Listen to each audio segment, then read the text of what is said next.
invite Governor-elect Honorable Dr. Wilberforce Otichilo to lift the Bible on his right hand as he places his left hand on the Constitution, and we shall take the oath. Your Excellency, you may take your oath. I, Honorable Dr. Wilberforce Otichilo, do swear that I shall always truly and diligently serve the people and the Republic of Kenya in the office of the Governor of Vihiga County, that I shall diligently discharge my duties and perform my functions in the said office, and that I will do justice to all in accordance with the Constitution and the laws of Kenya without fear, favor, affection, or ill will. So help me God.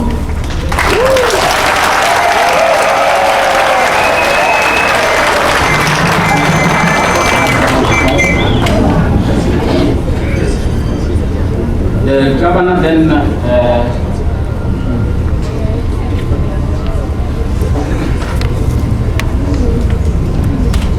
the governor will now sign the oath of office. He will also sign the certificate of inauguration. He will also sign the code of conduct as presented by the EACC.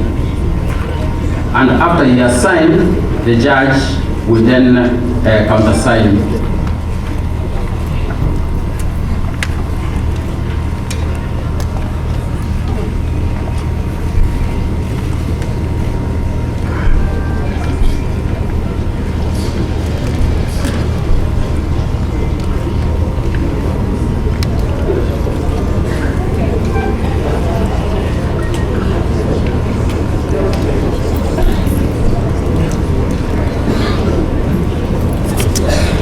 Wa manywele na yeye sasa huyu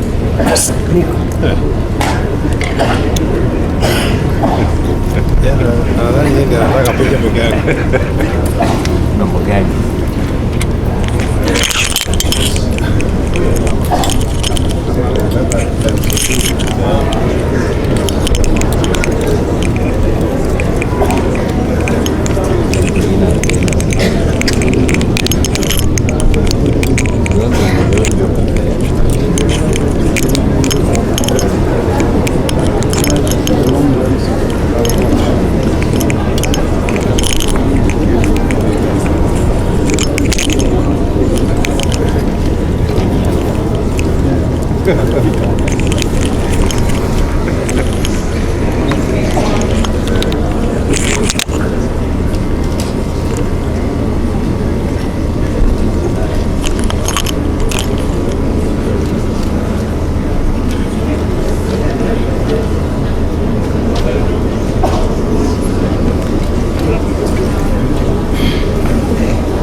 So Governor, you are now duly sworn as the Governor of Vihiga County from now henceforth for the next 5 years.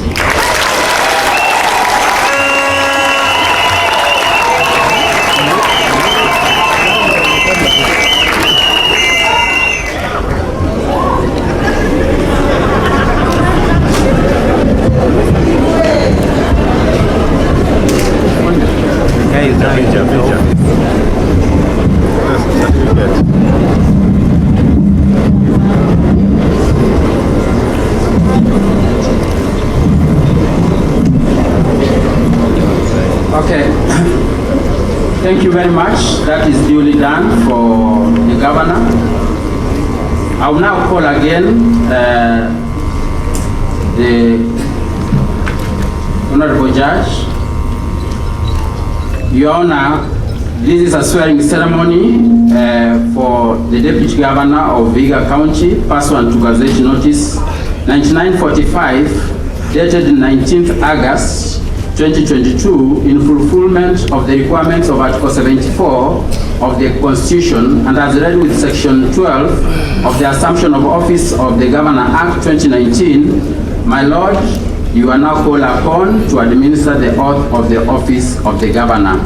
I request that you take your place and also request the Deputy Governor-elect, Wilberforce, to come forward so that you can administer the oath.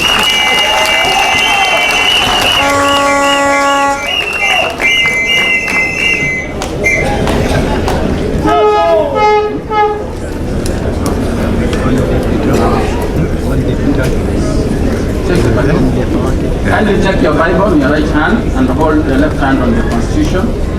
Repeat these words. Proceed. I, Honorable Wilberforce Kichezo Gwadoya, do swear that I shall always truly and diligently serve the people and the Republic of Kenya in the office of the Deputy Governor of Vihiga County, that I shall diligently discharge my duties and perform my functions in the said office, and that I will do justice to all in accordance with the Constitution and the laws of Kenya, without fear, favor, affection, or ill will. So help me God.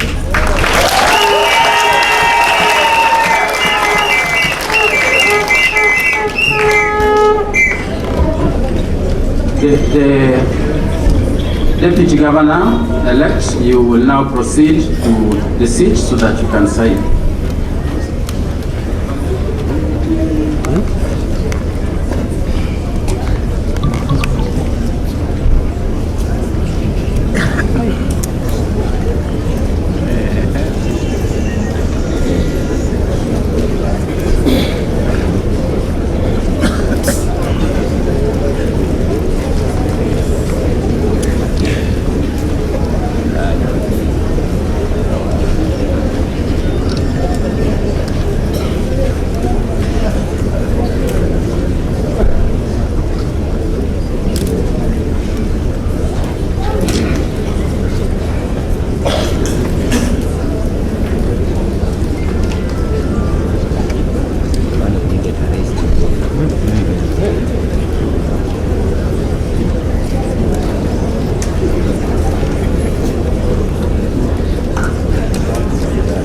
Thank you. Then you leave the judge to now sign certificates.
now call the Deputy Governor to come forward so that the judge can present him with the certificate.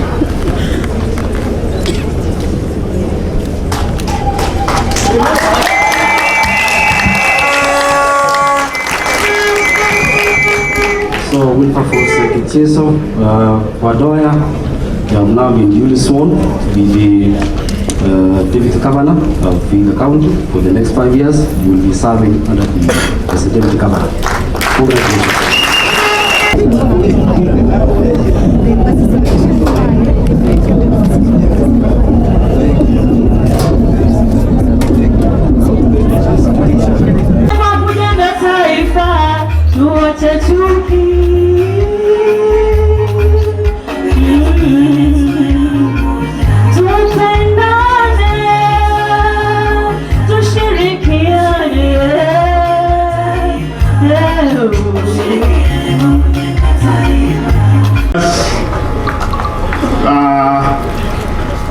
Key players and key stakeholders, the religious institution,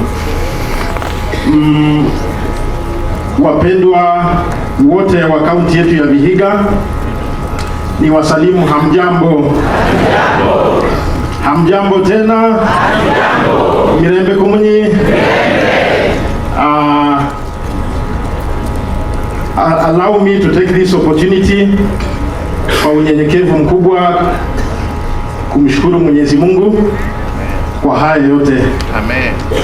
Vile vile nishukuru Your Excellency the Governor kwa kuwa na imani na mimi kabla ya kufika hapa kama viongozi wa kaunti hii. You settled on me as your running mate.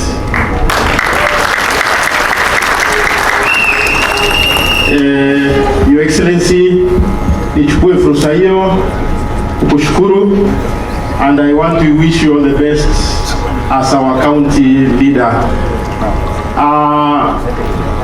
Nishukuru viongozi wote ambao tena tumepata fursa ya kuchaguliwa pamoja na wao, waheshimiwa MCS, the members of National Assembly, the senator elect. Your Excellency, na watakia kila laheri wakati Mwenyezi Mungu ametupatia fursa ya kuongoza watu wetu, na nishukuru wote ambao walichangia kwa mafanikio yetu, na Mungu awabariki vile vile. Your Excellency, ambaye anajiunga na sisi ni the former member of parliament Rwanda constituency, Mheshimiwa ndugu yangu Kristo Mlele, karibu sana. So nichukue fursa hii, Your Excellency,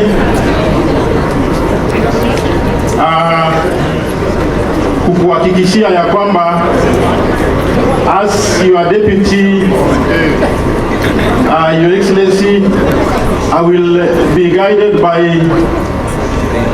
your leadership.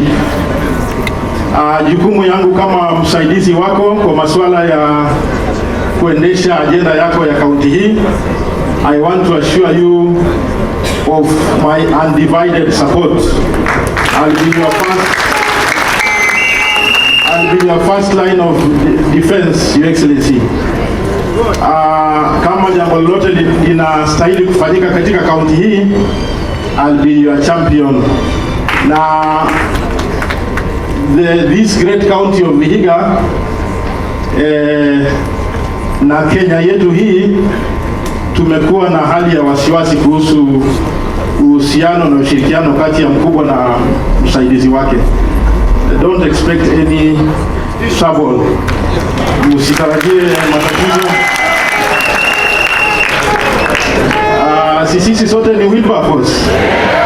Sasa kitu gani itaharibu mambo yetu? Si mambo itakuwa mzuri? Your Excellency, I want to assure you, mimi na wewe tuko na historia ya uongozi na siasa pamoja. Hakuna kila ambacho kitatenganisha kwa utendakazi wako na utendakazi wetu. Tutafanya kazi hii kwa pamoja. na nataka niulize washikadau wa kaunti yetu ya Vihiga, His Excellency Governor attracted votes from all the corners of this county. Kwa sababu gani? He was able to convince the people of this great county of Vihiga. Yeye kama mchapakazi, ile kazi ambayo ilifanya miaka 5 ya kwanza ilituinua na ikamuinua zaidi wakati tulikuwa tunatafuta kura hii.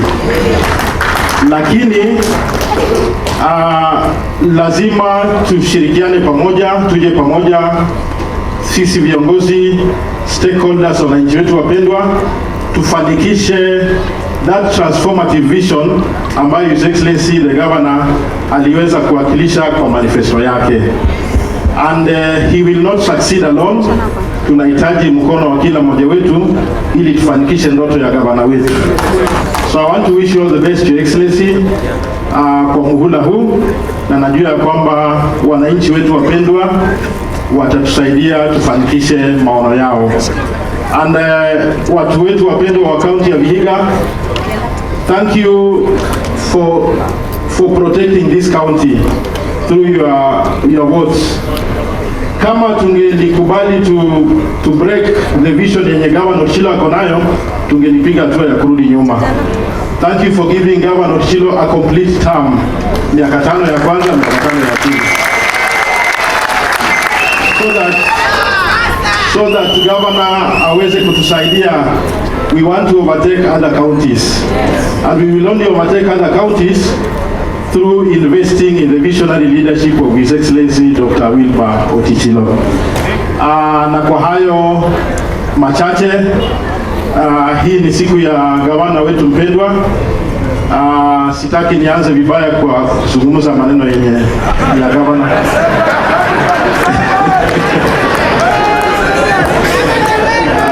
Mimi mnataka niharibu kazi mapema kweli? Asante. Mimi sasa ndio deputy governor wenyu. Your Excellency, iwe usiku iwe mchana, utake kunituma juu, utake kunituma hapa chini, I'll be there to ensure that you succeed. Na kwa nafasi hiyo ya kipekee niruhusu kwa unyenyekevu mkubwa, najua mnataka kusikiza governor akiwashukuru na akiwaelezea vile tutaendelea mbele. Nafasi ya kipekee ni waruhusu ya kwamba tusimame tafadhali kwa unyenyekevu, tumkaribishe gavana wetu, na Mungu awabariki sana. Your Excellency the Governor, karibu sana. Shangwe nderemo na vigelegele.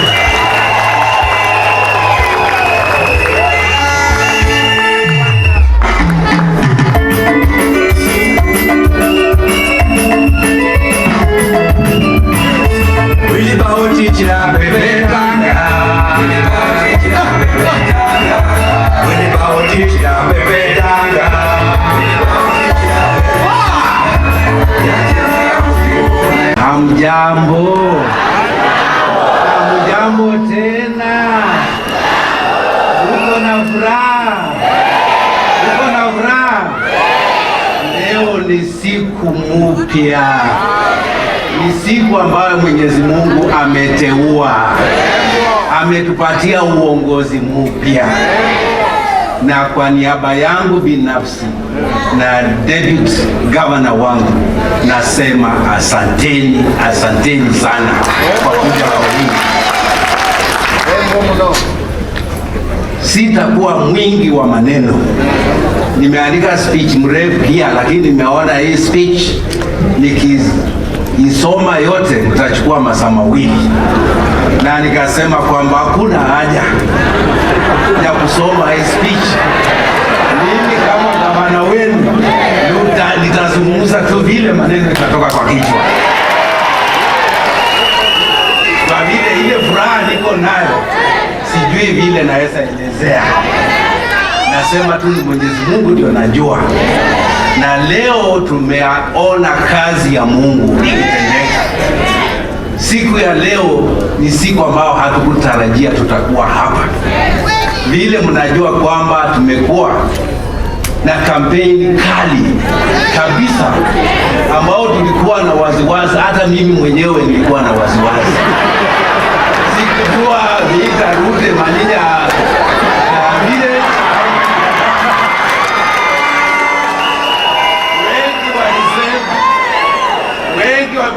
kwa mitandao walisema tunarudisha Otichilo PO Box Manyinya. Lakini nikasema Mwenyezi Mungu aniangalie, angalie watu wa Vihiga, akuje kwa roho zao, wajiangalie kabisa na waone kweli kwa hawa viongozi wetu ni nani ule atateua. Na mimi nataka kutoa shukrani kwa viongozi wetu wa makanisa mbalimbali, waliniombea. Mimi nilisema nitaenda kwa hao waniombee.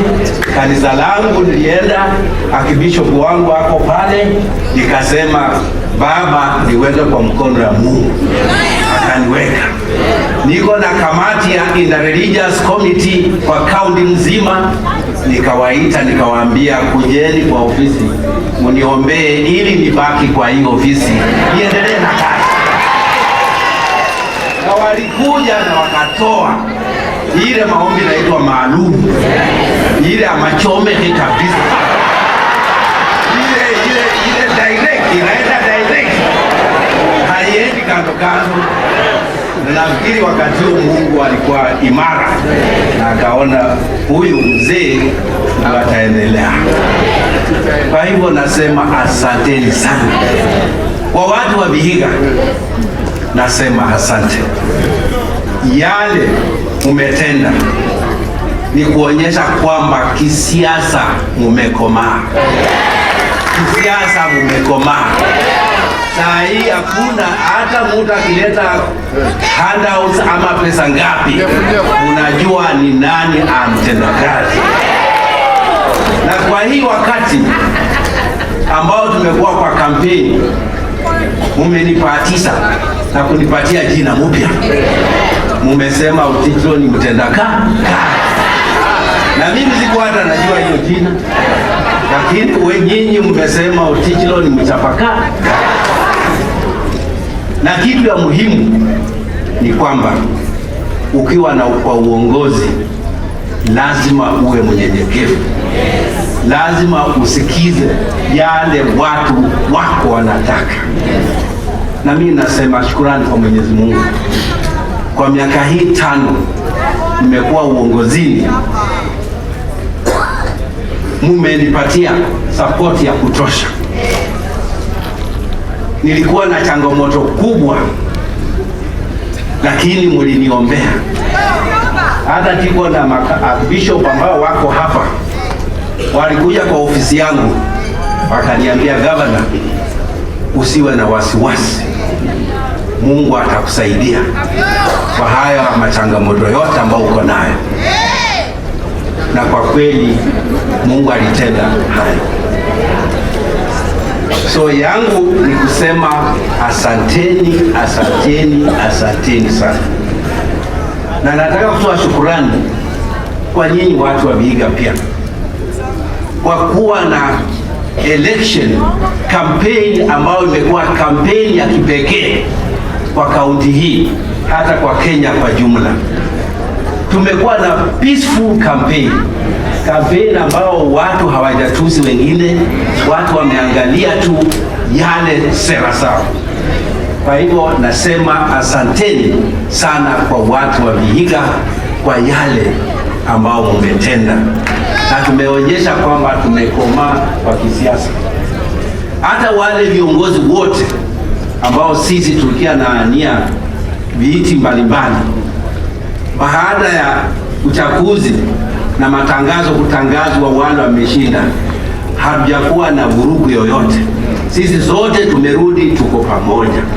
Na nimeona viongozi wote waliania viti mbalimbali wako hapa, wale walishinda na wale walishindwa, watu wako zote tuko hapa.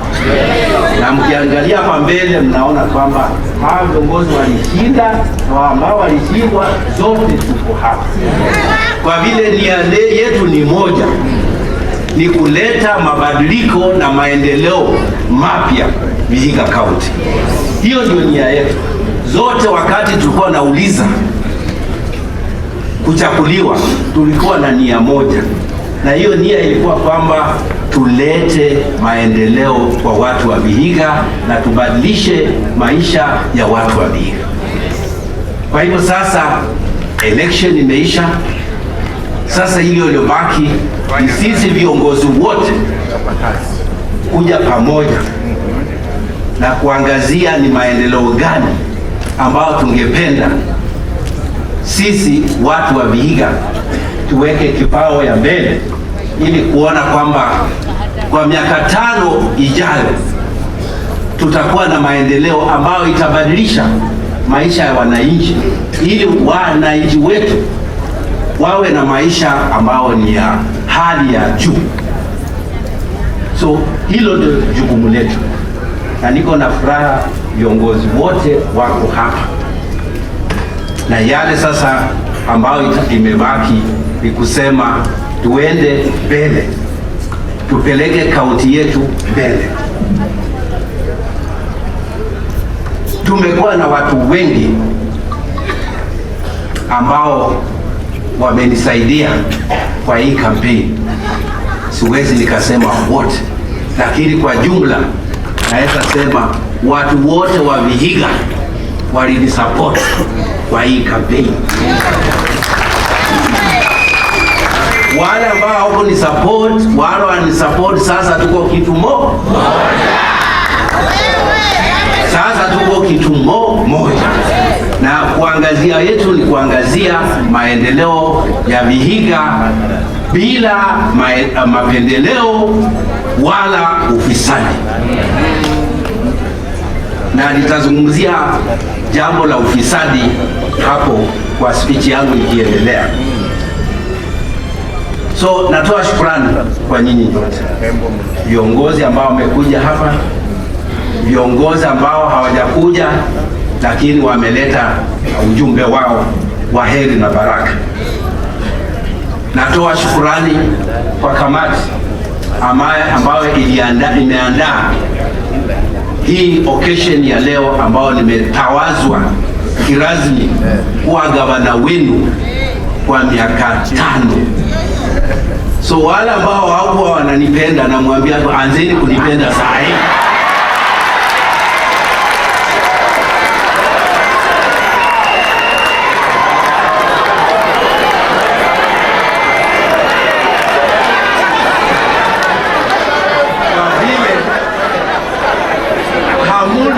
Ingine yote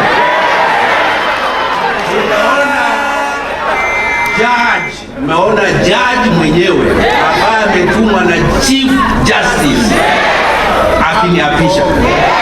Sasa hapo hakuna njia ingine, So wale wa bio box Emanyinya mrudi nyumbani.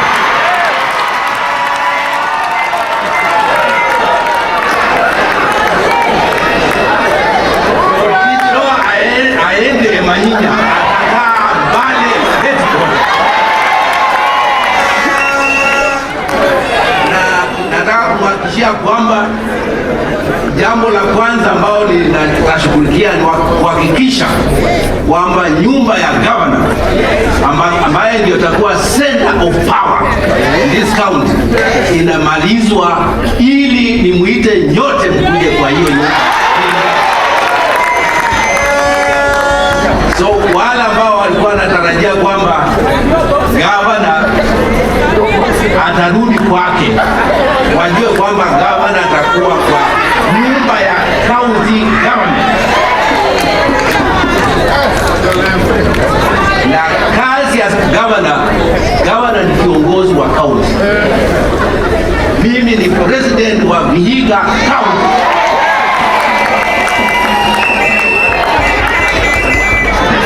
Na tuko na serikali 47 na tuko na serikali moja ya national government ambayo ni serikali 48. Kwa hivyo leo hii wale ambao wako na doubt, nataka mtoe hiyo doubt kutoka leo. Gavana wenu ambayo amepatiwa mamlaka na katiba kuwa gavana kiongozi ni Dr. Wilberforce.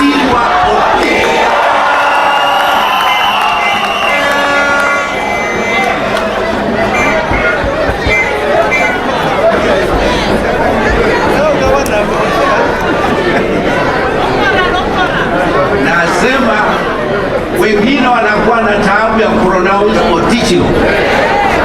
Nafikiri sasa muanze kufanya hiyo mazoezi.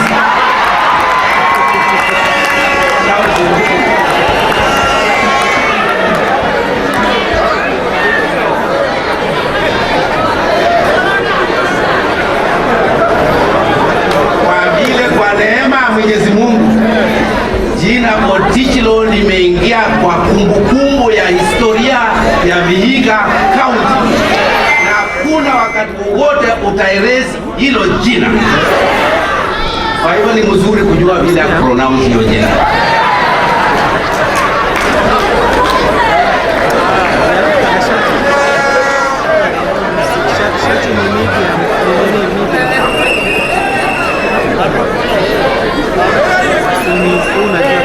Basi kwenda mbele as a people of Vihiga County, lazima sasa tuangazie mbele. Tumetoka nyuma, yale ya nyuma tutajua yale litendeka, lakini sasa tuangazie mbele. As your governor, your governor who is now fully fledged governor for the next 5 years. Nataka sasa as your kiongozi, your leader, your Moses,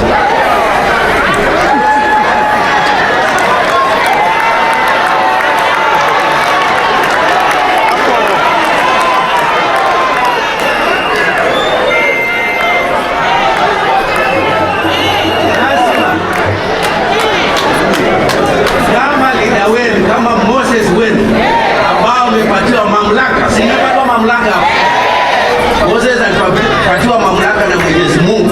Mimi nimepatiwa mamlaka na sheria yetu Kenya. Kwa hivyo mimi nataka kumuongoza, na nataka tuongoza nyinyi watu wa Vihiga tuende Kanada. Safari yetu ni kuenda Kanada, na Kanada ilikuwa na maendeleo, So kitu ya kwanza ningeomba mnipatie ni support. Ndio baba.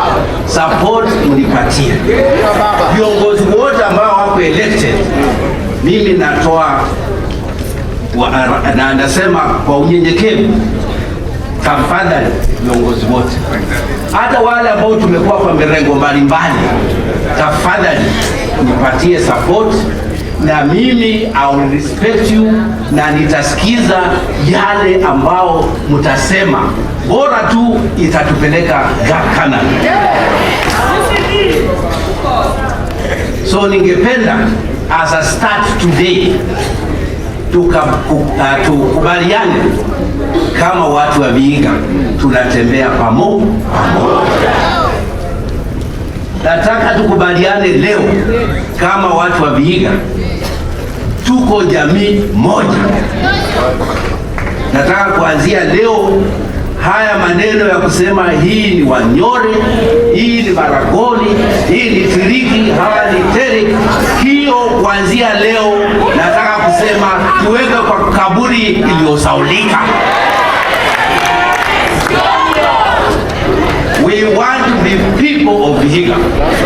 We want to work as a one community so that we can bring an equitable development across the county. And we can only do that if we are going to work as one community, one entity. And that's why I want to stress that kuhimiza hapa. Our leadership in Vihiga must be inclusive. That's right. Lazima iwe ambayo iko na usawa. Ijapokuwa tumeelekti sisi na kwa hiyo election nyinyi ndio mliamua. Lakini kama viongozi ambao tumeingia sasa kwa ofisi, ni jukumu langu na viongozi wengine kuhakikisha kwamba uongozi wa kaunti yetu iko na usawa. Inclusivity is very important. So as your governor, I want to assure you, I do not want to marginalize any community, anybody who stays in this county.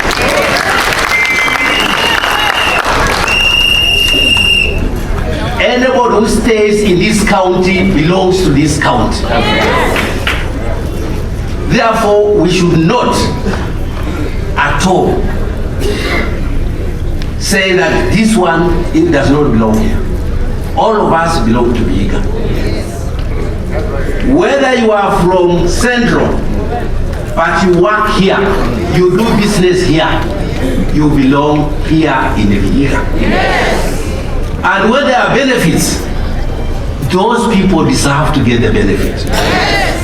I'm aware that there has been problems where people who stay in this county, when it comes getting benefiting from various benefits of the county, they have been marginalized. I'm aware. Particularly when it comes to bursaries. People who don't come from this county normally are marginalized. I want to say from today, anybody who stays here belongs here and is a native or a resident of Vihiga County and deserves to get all the benefits that this government can give. So I want to send that message very clear so that we have a cohesive society.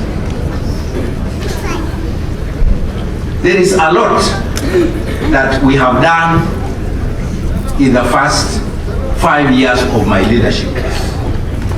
Nafikiri nimezungumzia hayo kwa urefu sana kwa forum nyingi. Kwa hivyo nimesema leo sitazungumzia hayo tena. Lakini kwa speech yangu nimeandika yale yote.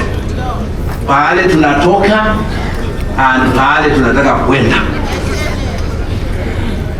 So kawaida mimi nataka kuzungumzia pale tunataka kwenda. Where we have come from, we have already accomplished what we could accomplish with the help of the Almighty. But where we want to go is the most important. So mnajua vizuri tumefanya kazi ambao imekuwa na changamoto mingi. Kwa sekta tofauti tofauti tumefanya kazi, lakini hatujakamilisha. Na hakuna wakati wowote dunia hii tutasema kwamba tumekamilisha kazi, kwa hivyo tukae na tustarehe. Hakuna. There is no time. Otichilo is going to do his work for the next 5 years. Itafika kiwango ile Mungu amesema nifike, alafu mwingine atakuja. Hivyo. So development is a continuous process. So hatuwezi sema ungefanya hii because everything has its time.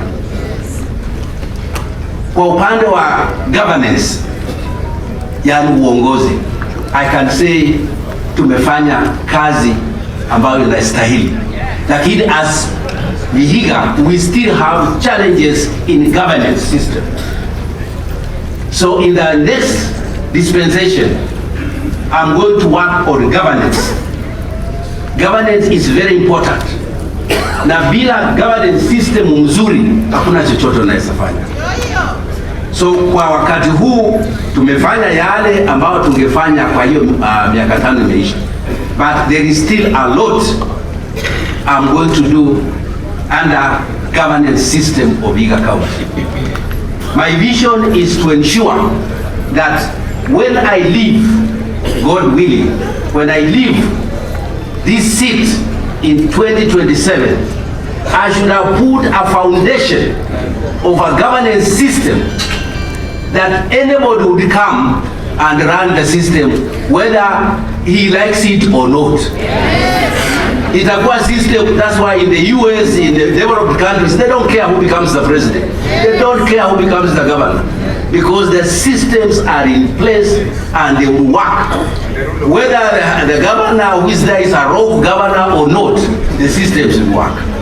That's what I must be aspiring to do by the time I leave this county as a governor in 2027. So that is one area that I want to assure you, in my manifesto, I have put a lot of emphasis on governance. And under governance, the issue of concern is the issue of corruption. The issue of corruption, we cannot overlook it. I cannot say there is no corruption in the Vihiga County. I'll be lying. We have it. It is there. So under the governance system, we have as a community agreed to fight corruption. Governor alone is not going to fight corruption. I'm just one Moses who is driving you to the right destination. But what happens at the back here, I don't know.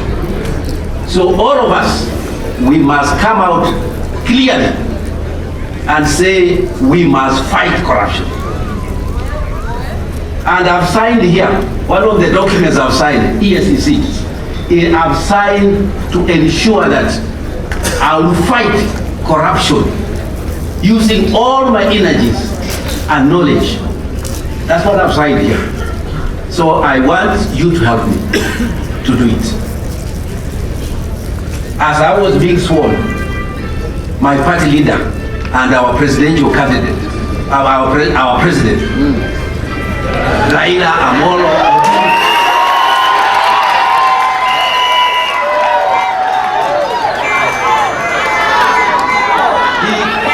he sent a message to me. He sent a message to me while I was just here, congratulating me for winning this seat. And he said to me, one issue we must fight is corruption, and ensure we have good governance, which is transparent and accountable. So those are the areas where I'm going to focus. So on corruption, help me deal with corruption. I'll create an enabling environment. Within the next few months, I'm going to make a toll-free number that will be available 24/7. If you notice any corruption issues anywhere, you ring that number. And it will have automatic recording. So you just ask what, you say exactly what you want, and it will be recorded. I will have a 24/7 office or unit which will be computerized, so that we have the issues of corruption reported continuously and acted on immediately. In the structure I'm going to form, I'm setting up an anti-corruption unit within the government structure to ensure that this unit, their work will be only to look at corruption issues, within and without. Because within the government there is. So I want us to fight the enemy from inside before we even go outside. On health, we have done what we could, but I can assure you we are going to go to do more.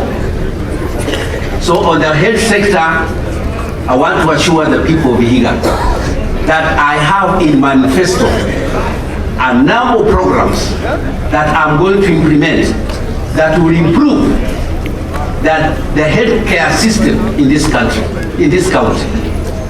We are going to implement to the letter universal health care coverage program.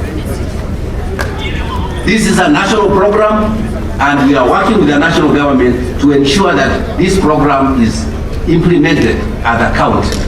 And the program entails having everybody in this county or in the country have insurance, national hospital insurance. Because once you have insurance, then all the health facilities will be available for you for free. So that's what I'm going to work on. And the money that will be paid by you using insurance, that money will go back to that health facility. And in the long run, I imagine we shall not need to get money from the national government. If that program works, we shall run our healthcare system ourselves with only a few subventions. So that's where I'm going, and I don't I'll be giving you the details later on. On infrastructure, tumetengeneza mabarabara. We have, lazima tukubaliane, we have opened barabara all over the place. The problem ya mabarabara ambayo tumeopen is maintenance. Maintenance has been the biggest problem. And therefore, in the next program I'm going to implement, I want to ensure that we maintain our barabaras continuously. Rather than giving a contractor a job, he comes, prepares the road, is good, but when it rains, the old maram is washed away, and then the road comes again to where it was. Then again next year, I put another 5 million. I think that's, it's not the best way to use our people's money. I'm going to put up a program of maintenance where roads, we shall divide it in various areas, and we shall ensure that we have contracts that will be assigned to people, to contractors for not less than 3 years, so that that contractor continues to maintain that road, and if he does a short job, we shall not pay him. So that is the only way we shall maintain our good roads. Otherwise, in my own considered opinion, we are wasting public funds every year doing roads. And each of those contractors, we will tell them wherever the roads are, the maintenance will be done by the people who live along that road. So they will create a job for vijana, kina mama, and everybody along those roads. That way we shall maintain the roads. Then we shall also ask our people who, after we make the road, they come and block it because of entrance to their homes. We'll ensure that we put caravans to all those homesteads so that we can ensure that that does not happen, because that's the biggest problem. So for barabara, I think that's what we are going to do. And in this dispensation, I want us to move away. And engineers are here, I can see even engineer Amadi is here. We have been doing maram roads for many years. We can't continue doing maram roads. I want now to start doing tamaking of the road. We can't keep on just maraming, year in, year out, maraming. We now have to start to do tamaking. So I have a program which I'm going to work in collaboration with the national government to start doing tamaking of our main roads so that we have tarmac roads. And I'm happy already, I'm working with the national government, already quite a number of roads are being tarmacked. And we are going to have more roads tarmacked. So my vision is we have tarmac roads. The marams are also causing environmental disaster. If you see where they are moving marams, they are creating, disasters. They are creating quarries which are a major problem to us. So I want to stop that. Education, I think we have done extremely well, and I want us to move to another level, higher level. We have given out bursaries, although there has been problems in giving bursaries, but overall we have done very well. We started a governor's scholarship program, which is very popular and is helping the poor children. of our community. So we will continue. I intend to put more money in governor's scholarship. I want to have more needy students from our communities to go to school. So I'll put more money in governor's scholarship. On the bursary, the budget allowing, we shall also put more money to ensure that we move forward. On the issue of youth and gender, is an area that is of concern to me, and I think even the country. We have our youth, we have our energetic youth, they have the education, they have what it takes, but they have no jobs. This is an area of concern to me and to the people of Kenya. So during this period, we are going to focus on how to create employment and job opportunities for our youth. And as a result of that, we worked so hard with the youth leadership led by a youth called Ibrahim member, I'm sure he must be here.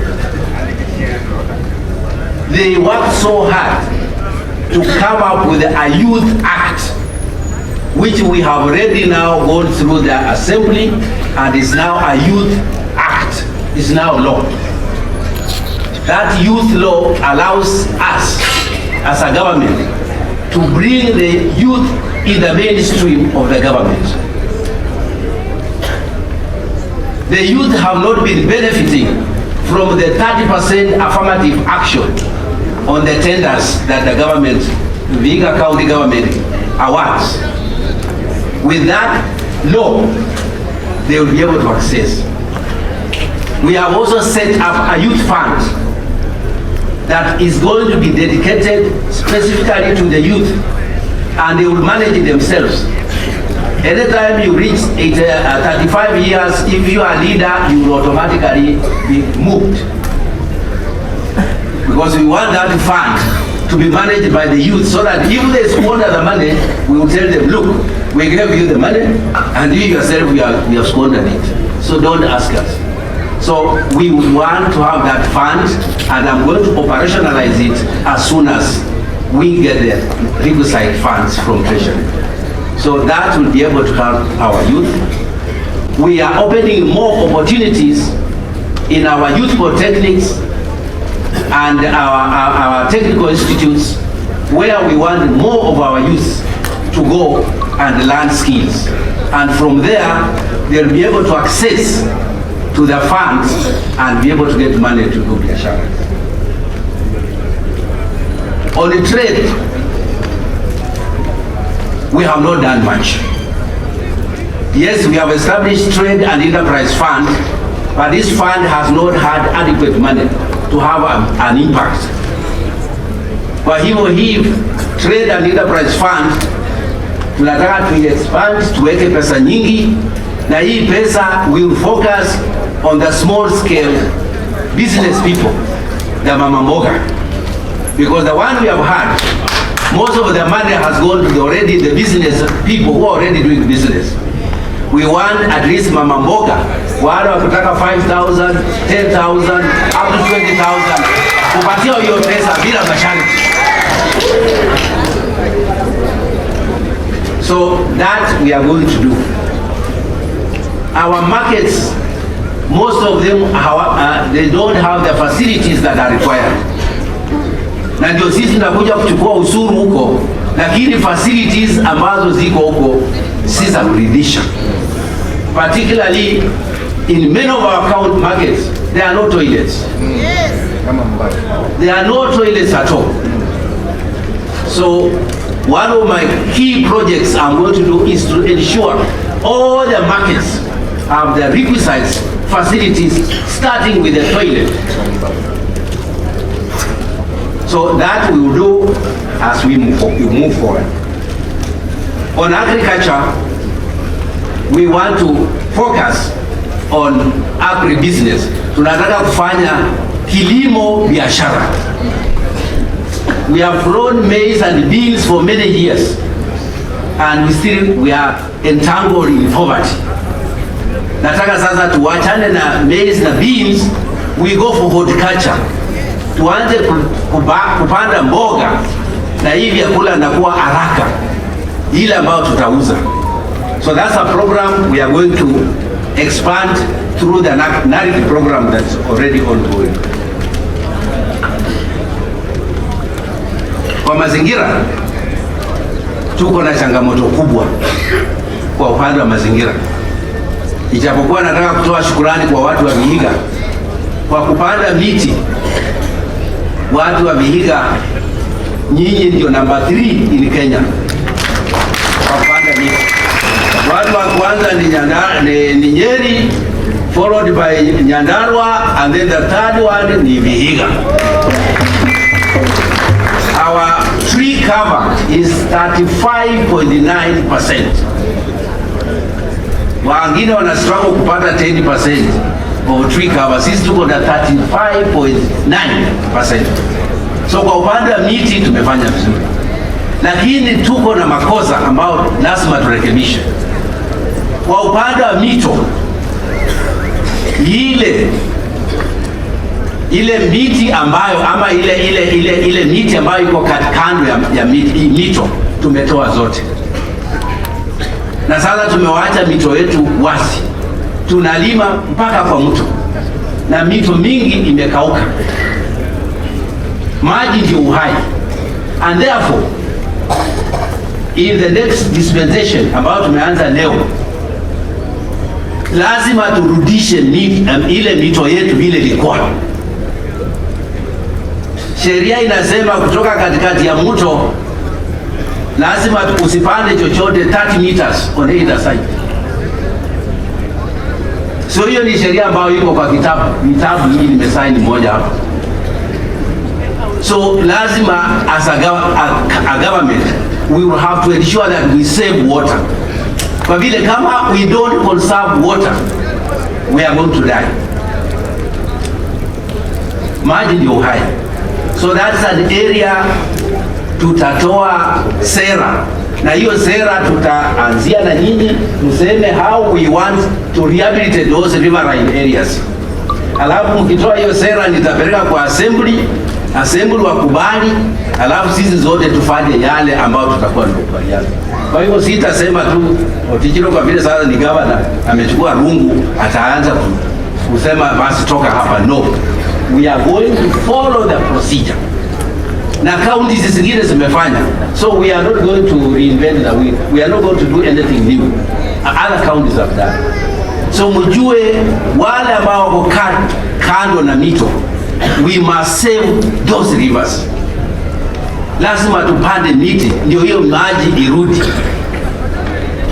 Pia kwa upande wa mazingira, maneno ya mchanga,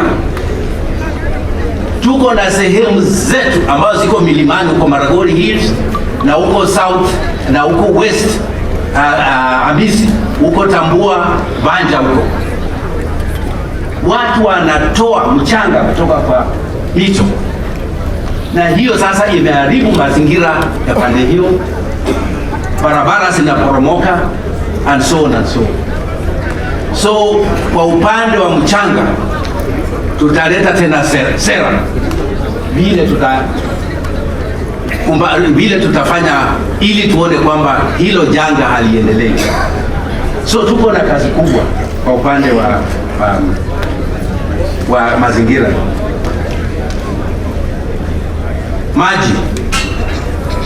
Maji ndio uhai,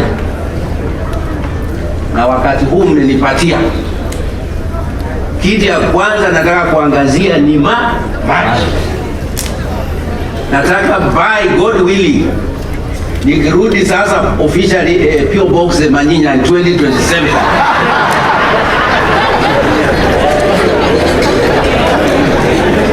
nataka kila familia iwe na maji,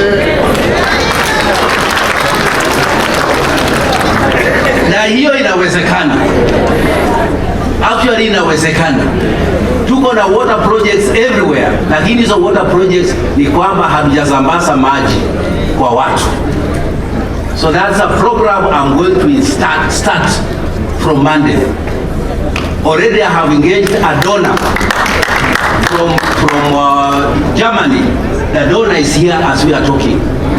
And the donor is going to start helping us, plus the funds we'll get from the national government. So water ni kitu ambayo I'm committed to. Finally, I want to say, this county is ours. We are not going anywhere. We are here. Even those of us who stay in Nairobi or anywhere else, eventually when we die, our remains are brought here. So we must love and invest in this county. And I want to challenge all the leaders who have been elected, those who have not been elected, and all others. We are not going to develop Vihiga if we are not investing in Vihiga. We can't be investing in Kitengela. We can't be investing in Kitale. And then we go Mutandao and say there is nothing happening in Vihiga.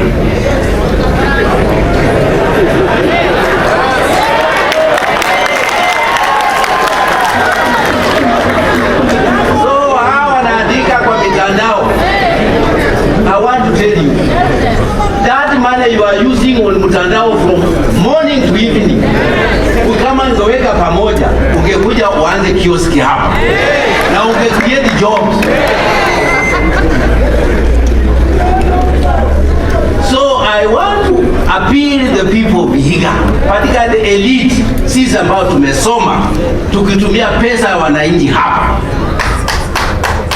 Please, as you invest in Kitengela or Machakos, please remember also to invest in Vihiga to create jobs here. We can't create jobs by investing elsewhere. So hivi karibuni tutachukua inventory of all our leaders.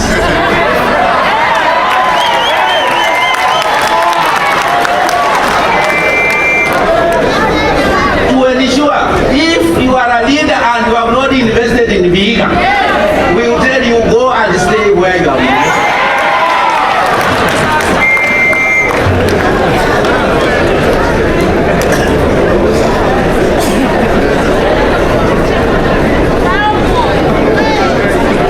Because we have some people who have invested elsewhere, they only come here during holidays. Wanakuja na magari kubwa, wanahang around, wanasema hapa hakuna maendeleo, gavana hapa ni bure kabisa.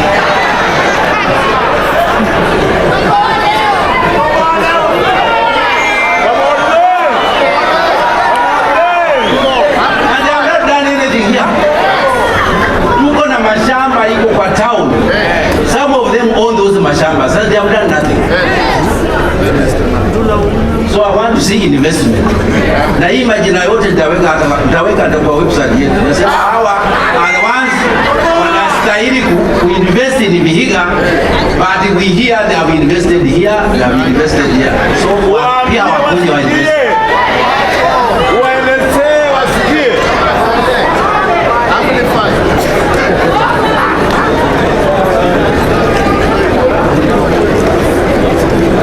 Vile nasema kwamba when we eventually die we are brought here. Si ni kweli? Na wakati huo ndio nakuwa na meja harambee ya matanga. Lakini ukisema harambee ya mtoto kwenda shule hakuna mtu anatoa pesa. Lakini ya matanga watu wanatoa. Kwa nini?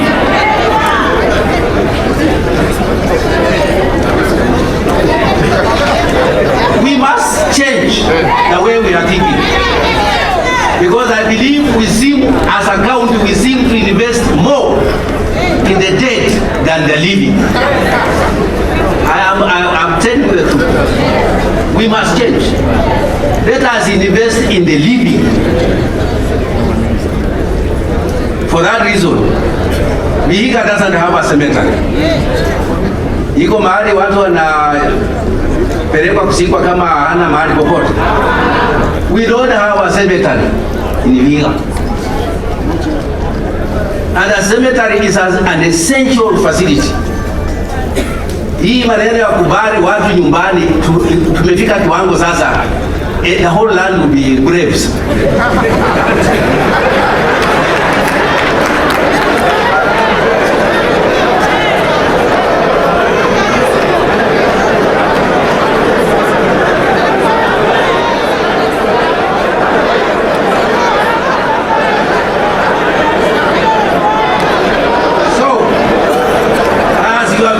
Governor, I want to lead you to the right direction. In the developed world, in developed countries, developed everywhere, we have designated cemeteries where people bury their loved ones. And they are permanent there. Those cemeteries are looked after and you can go there years and years. So in this dispensation you have given me, I'm going to create cemeteries.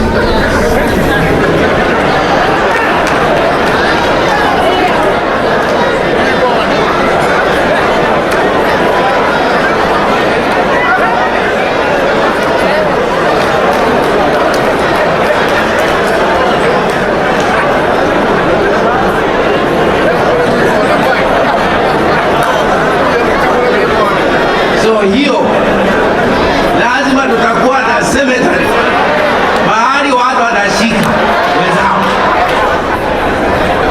because we cannot continue doing the same thing and expect anything new. Tayari ndugu zangu wa salamu tayari they have approached me and I want to thank them. Wamesema hao wanataka cemetery, lakini wakati choose where to put the cemetery, please musiseme kwamba sijui BCNO itakuja hapa sijui nini. No.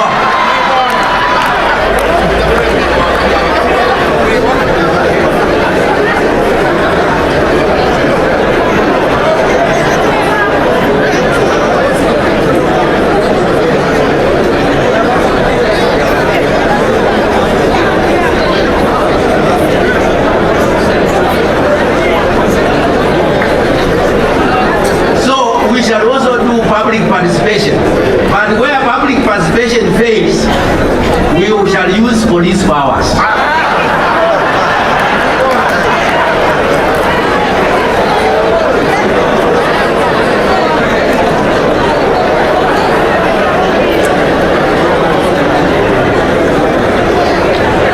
Basi nafikiri nimezungumza mengi na sasa nataka kutamatisha hapo. Na nataka kutamatisha na kusema kwamba watu wa Vihiga, asanteni sana kwa kunipatia nafasi ya kuwa gavana wenu kwa miaka 5 ijayo. Naomba mniombee. Hii kazi ni ngumu. Nimefanya kazi nyingi dunia hii mzima, lakini ile kazi imepatia changamoto kubwa, ni kazi ya kuwa gavana. Kwa hivyo ningependa mniweke kwa maombi. Wale viongozi ambao tumechaguliwa, naomba tufanye kazi pamoja. Ile siasa tofauti tulikuwa nayo, whether I supported you or you supported somebody else, hiyo ishe. And I'm saying here today, I have no grudge against anybody at all. Hata kama ulifikiria ulifanyia makosa kidogo, kura zangu zikaenda pande nyingine, hiyo imeisha. So let's work together.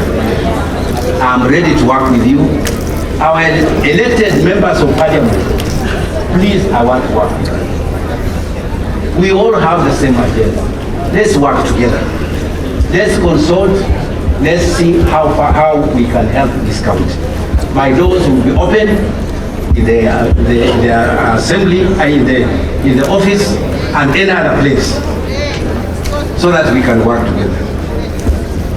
Finally, Kenyans, we must maintain peace. Thank you for the peace you have maintained during electioneering time, and let us maintain this peace. As we wait for the Supreme Court to give us a verdict on the issue of that is at the Supreme Court. Let us remain peaceful. And whatever outcome that the Supreme Court will give us, let us all accept. Whatever will be given by the Supreme Court, that is what we shall go by. So that's where I want to end and say thank you and God bless you.